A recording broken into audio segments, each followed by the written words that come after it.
Good afternoon. I am Eric Knowles, president of the Miami-Dade Chamber of Commerce, and we are turning the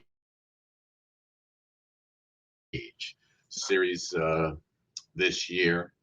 And as we continue, um, we pretty much work or interview or have a conversation with local authors, members of the chamber. But, the Miami Book Fair is coming up, and we have partnered with them in the past, and we've had the opportunity to partner with the Miami-Dade College Book Fair, one of the largest book fairs in the country.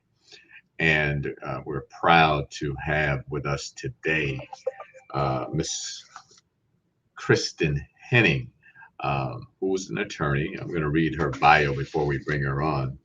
Let me put on my glasses so that I make sure I don't miss anything here. Kristin Henning has been representing children accused of crime in Washington, D.C. for more than 25 years and is a nationally recognized trainer and consultant on the intersection of race, adolescence, and policing. Henning was previously the lead attorney of the juvenile unit at the D.C. Public Defender Service and now serves as the Bloom Professor of Law and Director of the Juvenile Justice Clinic and Initiative at Georgetown Law. Henning is the co-founder of a number of initiatives to combat racial injustice in the juvenile legal system, including the Ambassadors for Racial Justice Program and Racial Justice Toolkit for Youth Defenders. She is also the recipient of many awards, including the 2021 Leadership Prize from the Juvenile Law Center. Henning has written numerous law reviews, articles, and other publications advocating for the reform in the juvenile legal system. So without further ado, we want to bring on attorney Kristin Henning. Hi there. So happy to be Hi here there. with you. How are you? I'm great. Great to be here. The book fair had reached out to us a few months ago, and they gave us a list of authors and kind of read through some of the prologues or about the books, and yours really captured me, obviously, with what has been happening across the U.S. for the last few years, the various killings that have happened, and then you sent the book, and I had the opportunity to start reading it. Haven't gotten through a couple chapters, and all I can say, but for the grace of God, there go I. Being a Black man growing up in America or anywhere in the world, as far as that goes, we are subject to those things that others aren't. In particular, when we speak about the white society. Okay. And so, reading this, I saw myself a lot of times as I was going through it. So it really grabbed me. I started reading it. Today is Wednesday. I started reading it Monday night, and then I had a doctor's appointment. So I was sitting in the doctor's office reading it, and really, it really touched me personally. Working with youth, with 100 Black men here in Miami and Broward County, working with youth throughout my years, previously working for a nonprofit and having kids go to summer camp and learn how to sail and those things that we normally don't get to do. We talk about those things in your book that others get to do that we don't get to do. And so, again, it really hit me from a couple of different ways. So tell folks about who is Kris Henning and how did you even get started with wanting to be a lawyer? Oh, what a great question. I mean, I'm so glad that the book is touching you in your own, it resonates with your own life experience. Because I think as a Black woman and as a Black person in America, it's almost impossible not to have some experience or some thoughts and fears about policing in America, and I'm no different. Regardless of what what station we have in life, education, socioeconomic Black background, as a Black person, it is almost impossible not to be touched by the system. And so I grew up in a family. I grew up in the South in Nashville, Tennessee, and then Rocky Mount, North Carolina. And I had a brother who was also caught up in the criminal legal system. And so I certainly speak and write, and there are parts in the book that become biographical, where I talk about my own experiences with law enforcement. But more than that, I had parents who very much were committed to working with young people. So my mother was in early childhood education, and my father, although he was a businessman, worked with at-risk youth from our local church. And so that's how I knew going into undergraduate that I wanted a career working with young people, and young people in the law in particular. And so my path, I'm one of the lucky ones, pretty early on. By the time I graduated, I'll tell you how I knew I wanted to be a juvenile defense attorney was when I was a freshman in college. I had an apprenticeship at the local prosecutor's office. And I will never forget walking into the courthouse and running into a group of children who were chained together at their legs and at their arms. Okay. And I was blown away, thinking in contemporary America, we still shackle and chain children to one another. And as you can imagine, disproportionately, those children were Black and brown children. Right. So that was a defining moment for me. I must say, at a young age, I'm fortunate that I did not have any run-ins with the law. I have family members, cousins that have had to deal with it. But I do have experiences in my younger adult life. I'll give you a couple examples. I remember the first time I was pulled over while driving Black.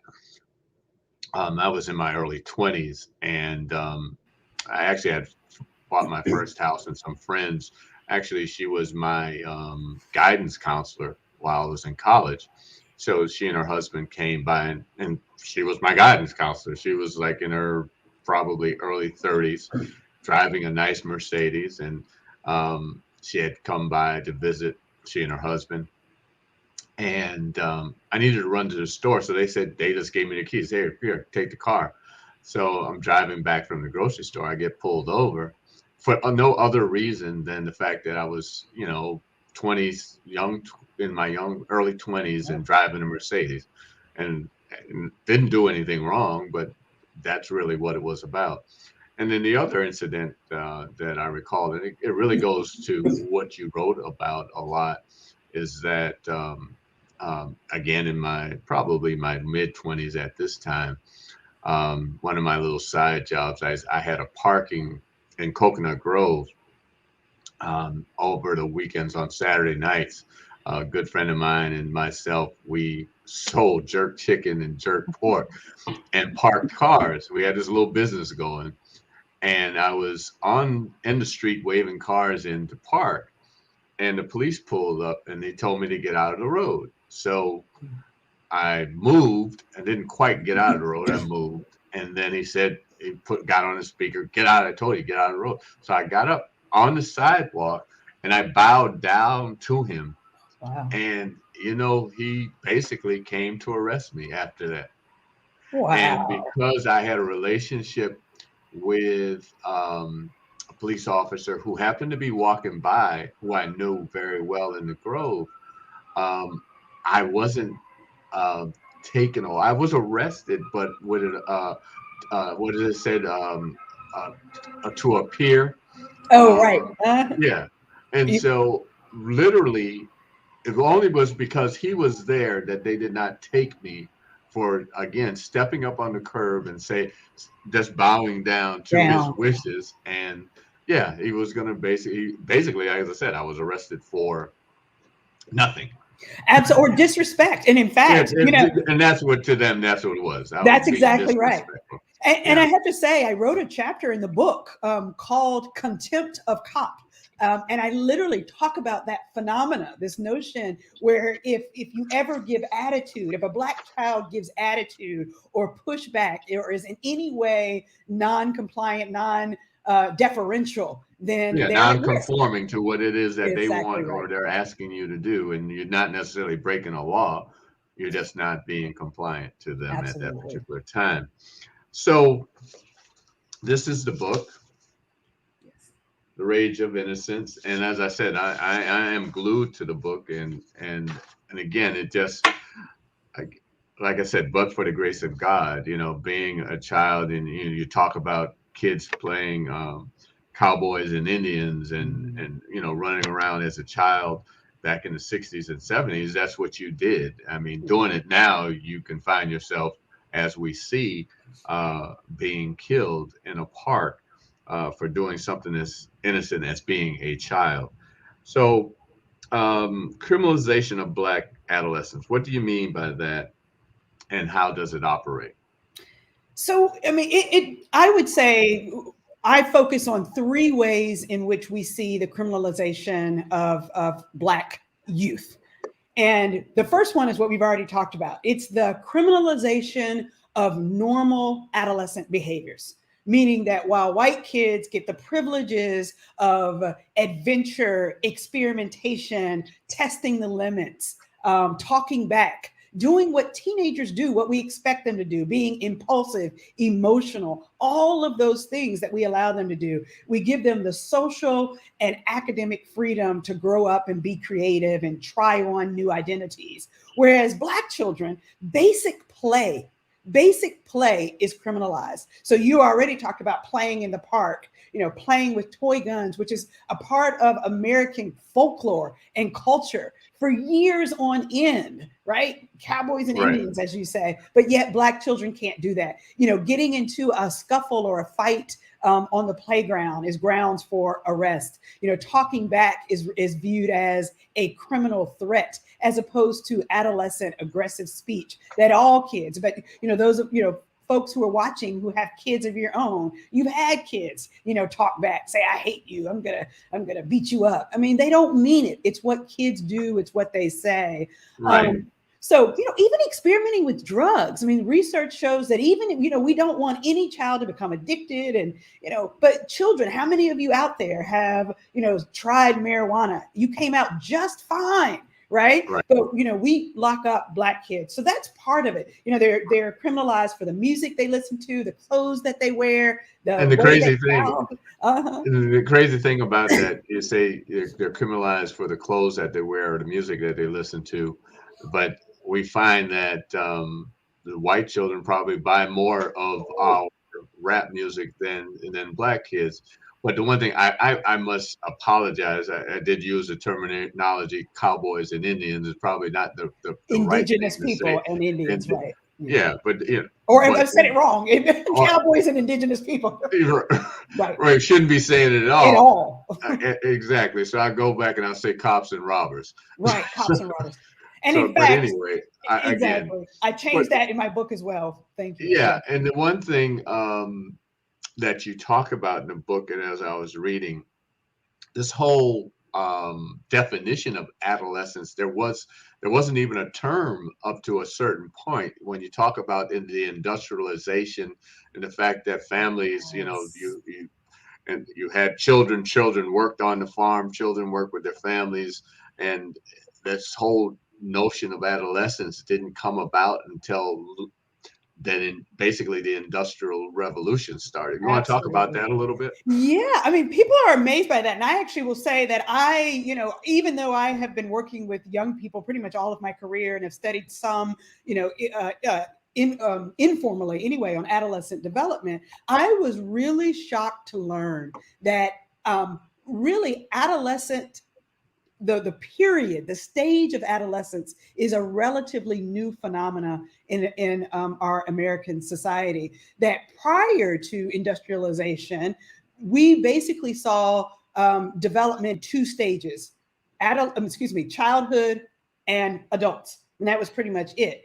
And it wasn't until industrialization came along and parents began to realize that their children needed a higher order of skill set in order to succeed in the new world, the manufacturing and industrial world. And so they wanted their children to stay in school longer, get more skills. And so it was during that era. It wasn't until literally the 1950s and 60s that we really bought into this notion of adolescence. And so now we take it for granted. I grew up and there was a stage of adolescence, which is this extended period of learning, extended period of experimentation, while young people have the support and the care and the economic and financial backing of their parents.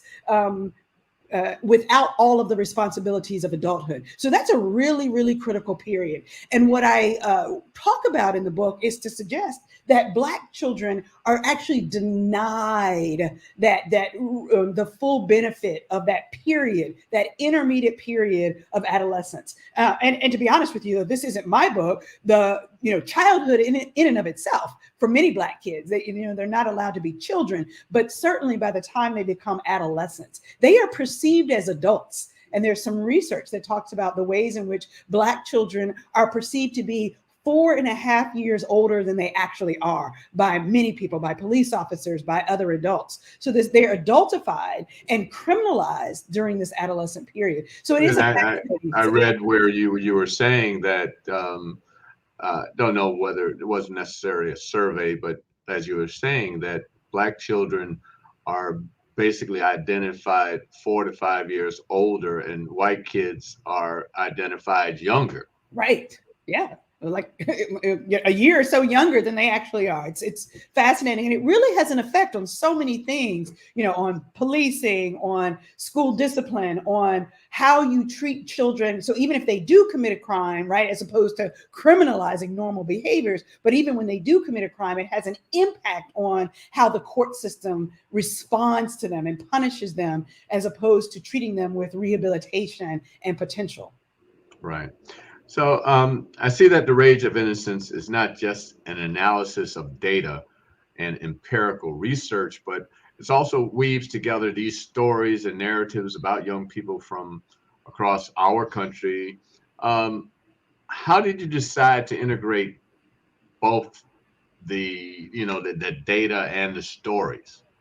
So really the most important thing that I wanted to do was to get readers to see themselves in these stories, or to see their children in these stories, to remember what it was like to be a teenager and all of the things that we did and were allowed to do as teenagers, and then to feel the agony of the stories that I tell. The stories that I tell about Black children who are over policed, hyper surveilled, both in their school system, on the street, by police officers, by other civilians who call 911 or react to them with fear. And I really just wanted to see, I wanted readers to see themselves in these stories and be outraged. And so I think the data is absolutely important, because I can imagine some readers saying, well, okay, those are anecdotes, those are outliers. But the data confirms that it's not just one or two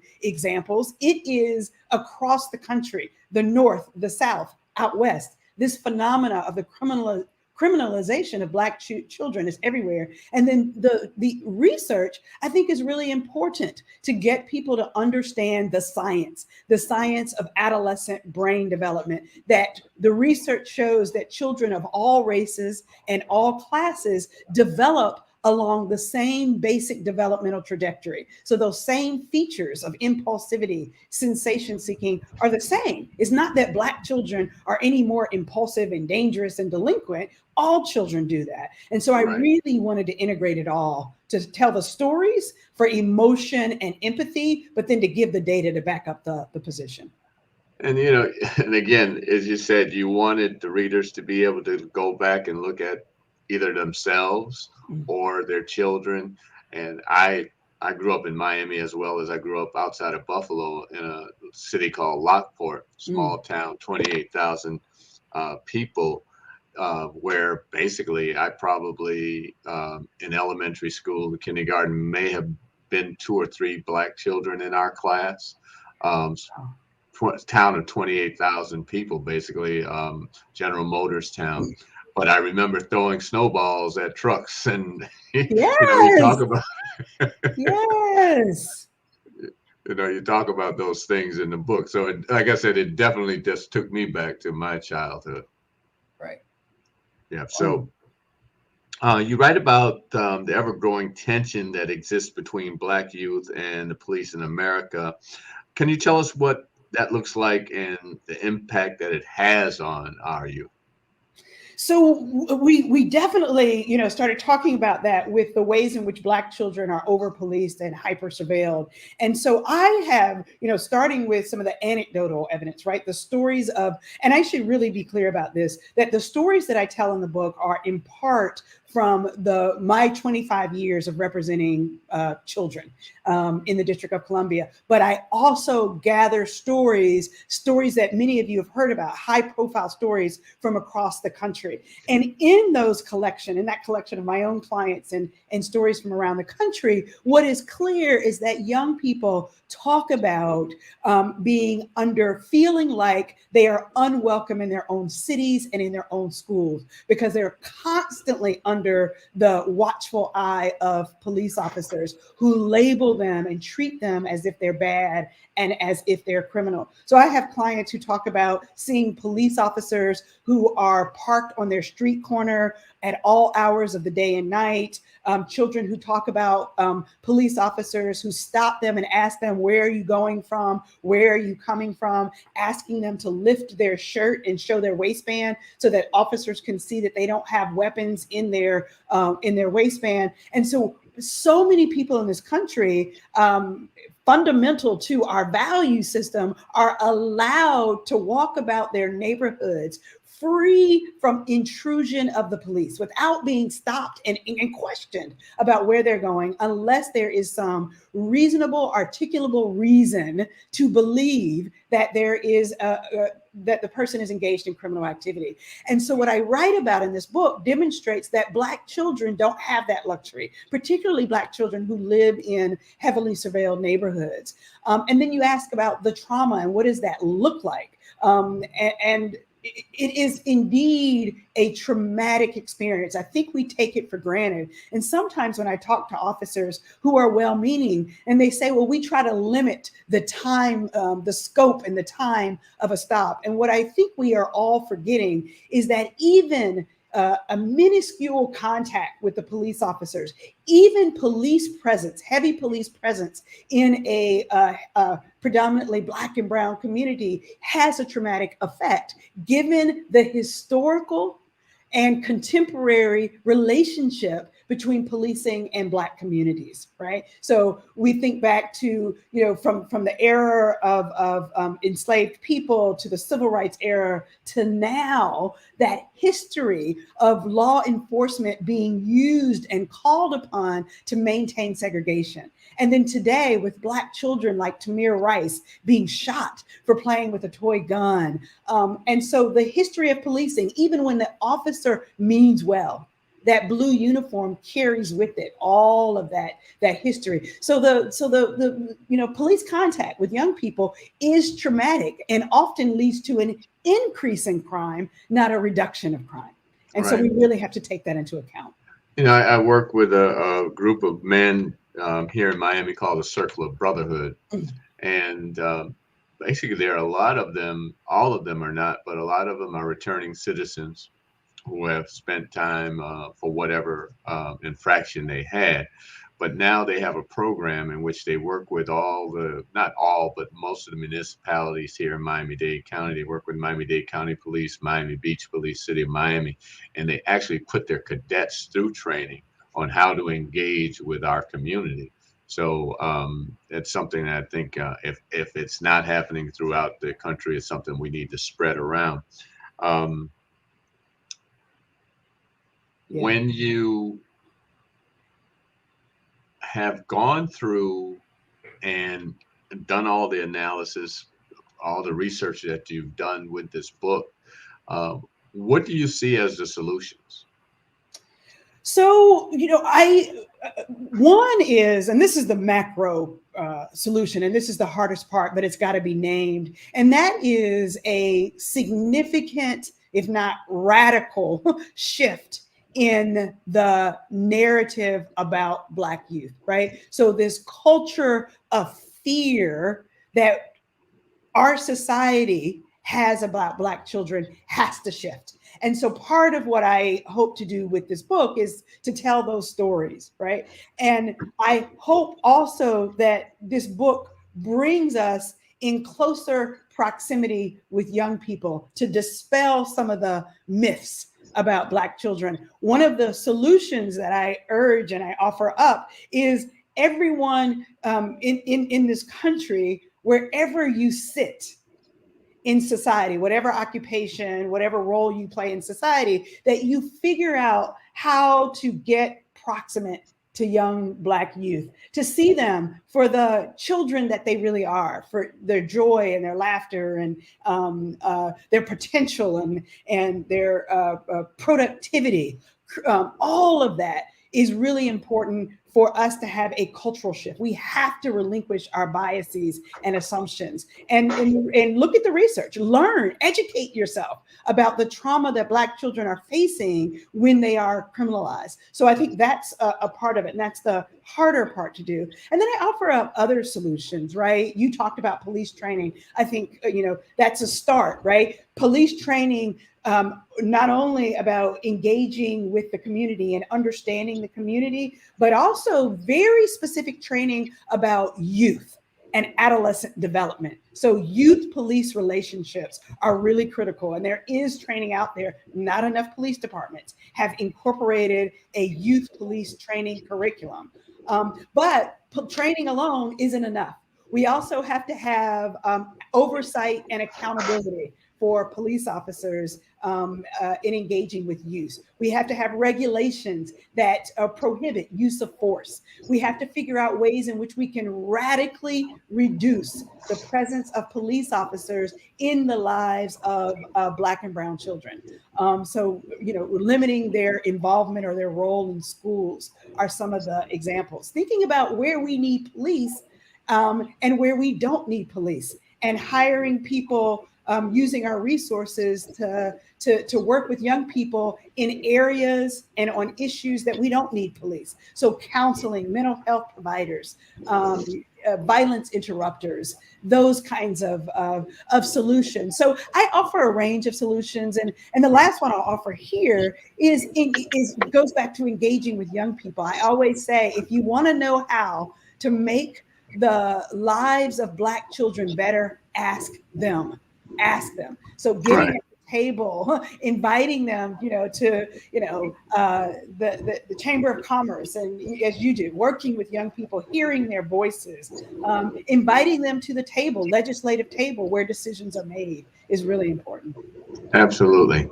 And the other thing you talk about in your book, obviously, the first contact is the police, but then they do go to the courts. And that whole process of that decision of giving that young person a chance to, how do I say it? Rehabilitate, maybe, or rehabilitate or rectify their wrongs, right. or rather than throwing them, locking them up and throwing away the key. A lot of that happens. So talk about that a little bit. Absolutely. That's the sort of, I talk about the criminalization occurring in multiple different buckets. And that is one of the buckets. It is the criminalization and the dehumanization of Black children once they do something wrong. We've all made mistakes. No one is as bad as the worst thing they've ever done. And so the question is, we in our country have decided to respond to children differently, recognizing that they're subject to their environment, subject to peer influence, and that they're resilient, right? And amenable to change. And so we created juvenile courts youth courts that were designed to treat children differently than adults. But what we see is that Black children are treated differently at every single stage of the juvenile legal system, from the from arrest at the front end, but even when they enter the door, they are more likely to be detained, securely detained in some sort of detention or holding cell until their trial.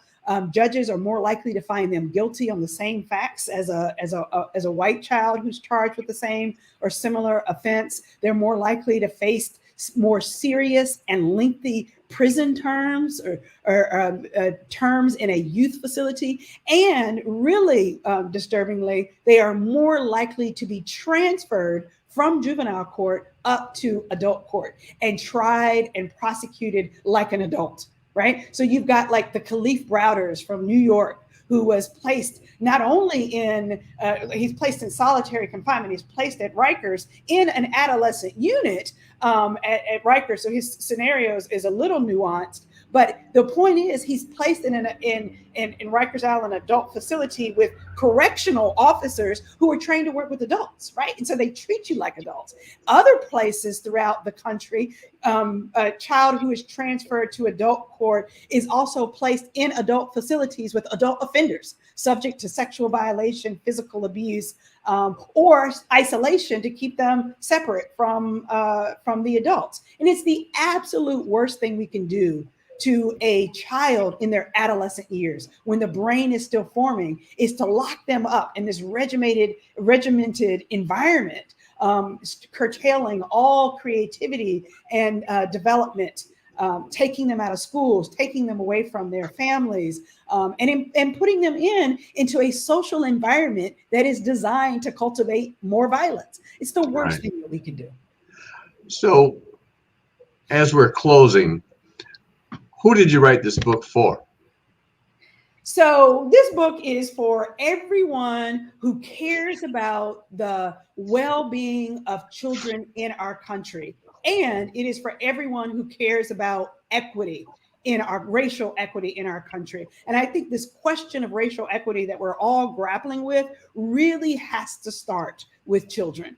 Right. And so that's what this book is about. But this book is also for people who know and people who don't know. So in terms of the people who know, it's for like me and you, Eric, who have experienced this in our lifetime. It gives voice to the criminalization that we've seen and we've witnessed in our own communities. It is for Black parents who are thinking about how to raise Black children in light of this criminalization. But it's also for the folks, the allies, the teachers, the warriors for equity who don't know really just how traumatic the criminalization of Blackness and Black adolescence in particular is on teenagers. So I hope to educate, I hope to give voice, and I hope to offer solutions in this book.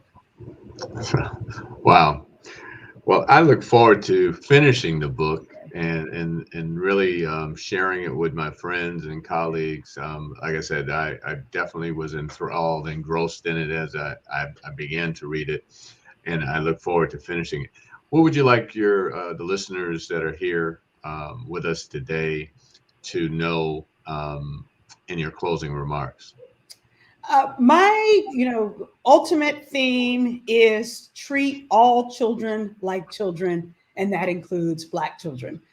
So that is the ultimate way. And so whatever you need to do as an individual member of this society, figure out how to educate yourself on the plight of Black children. And I like to say every child should have one irrationally caring adult in their lifetime. And so be that irrationally caring adult for some child. A Black child that you don't know is a really great way to make a difference. I know that's great. So I know here in Miami, there's Books and Books where they can find your book. Definitely want folks to come out to the Miami Book Fair. That's going to be happening. Please go online to find out more about that. How can they find out more about you? You can, I am easily accessible via Google, but at the Georgetown Juvenile Justice Clinic and Initiative, you can definitely find me there and find out about the different programs for racial equity. If you look at our link on our racial justice initiatives at the Georgetown Juvenile Justice Clinic and Initiative, you can find me there and find out what we're doing and join us in that work. Okay. Well, we want to thank you so much. This has been very, very enlightening. For those of you who want to know more about the Chamber, you can go to www.mdcc.org, or you can call the Chamber at 305-751-8648. This has been Turning the Page, and author Chris Henning, The Rage of Innocence. Go and pick it up. Like I said, if you're in Miami, Books and Books, or I'm sure you can go online and look it up, and it's a great read. So thank you so much. Thank you, Eric. And if I could do one last thing, when you gave your Please. website, I remember that indeed we have rageofinnocence.com is There you also go. where it has all of my information and about the book, as well as me personally and the work that we do. So thank you for that reminder. I really All right. appreciate you having me today. No, thank you. It's really enjoyable. Thank you so much. Thank you.